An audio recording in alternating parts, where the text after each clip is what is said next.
Seno, ano na, akong customer mo ay nalilito na dahil itong langis mo na Scooter Pro ay hindi ko malaman kung ano ba talaga, dahil sabi mo rito siya ay fully synthetic at sinabi mo sa baba siya ay 100% synthetic blend. So magkaiba po ang dalawa na yan, itong fully synthetic at synthetic blend ay hindi po yan magkapareho.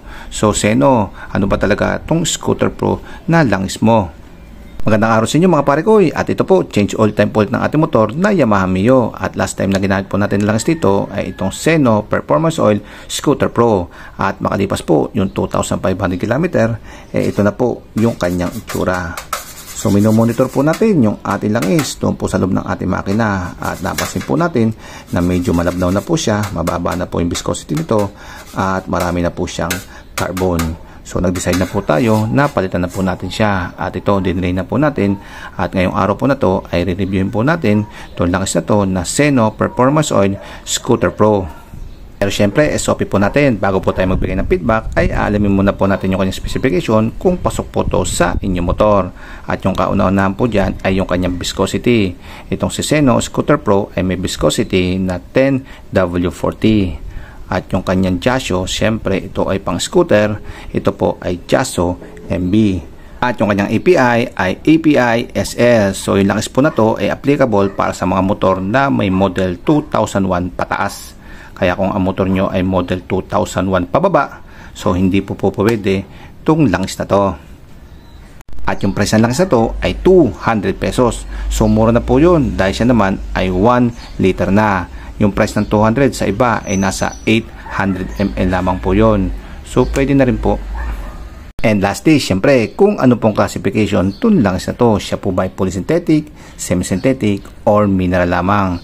At yung sabi niya po dito, siya daw po ay fully synthetic. Pero nung binasa po natin sa baba, siya daw po ay 100% synthetic blend. So magkaiba po yung dalawa na yan dahil ito po ay polysynthetic at ito po ang pinakamataas na uri ng langis. At ito pong 100% synthetic blend, ito po yung pinaghalong mineral at polysynthetic. So yung mineral po dito is nasa 90% po yung dami niya at nasa 10% lang po yung polysynthetic niya.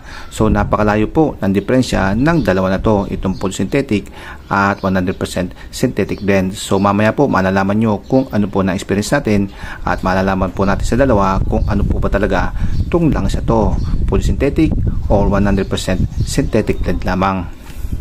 And lastly, kung saan gawa po itong Seno oil na to, at base po sa aking research, ito po ay made in Taiwan at distributed lang po dito sa Pilipinas by Seno Racing Tech.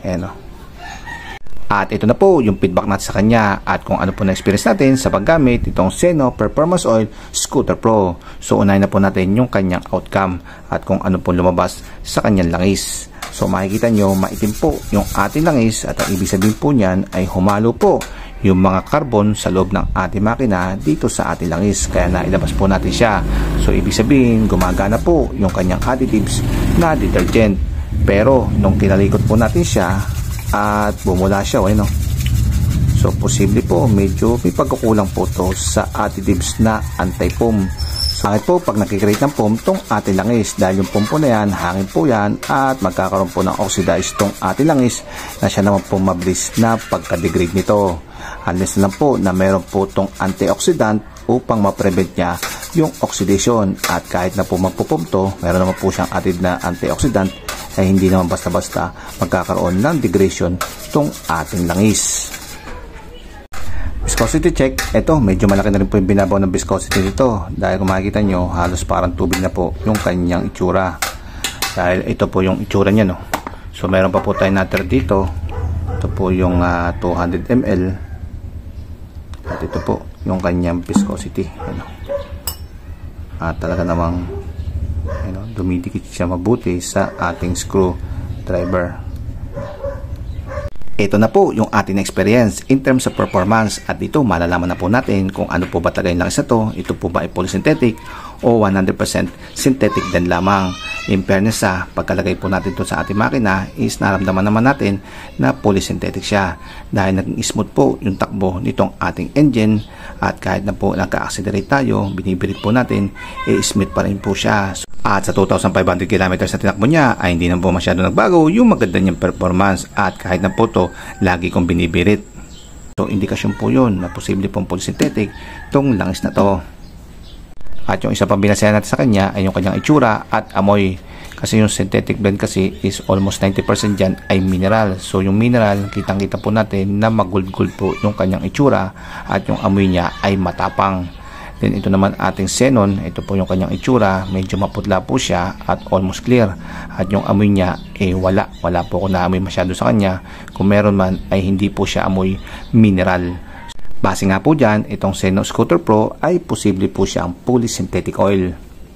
At kung ikakategory naman po natin itong langis na to in terms of use is pwede po siyang pang araw-araw at pwede rin po siyang pang racing kasi siya po ay fully synthetic oil. Paalala lang po mga pare ko, hanggang dyan lang po yung ating review at hindi ko po alam kung ano po mangyayari sa makina nyo sa prolong use ito o sa mahabang paggamit ng Xenon Scooter Pro. Hindi po tulad ng mga kilala na po natin brand na matagal na po natin ginagamit at sigurado mapagkakatiwalaan. Kaya nasa atin pa rin po yung pag-iingat. So ayan mga pare ko, abangan nyo po ang ating next video dahil tatalakayan po natin kung pwede po bang gumamit ng mga pangkotsin langis dito sa ating scooter.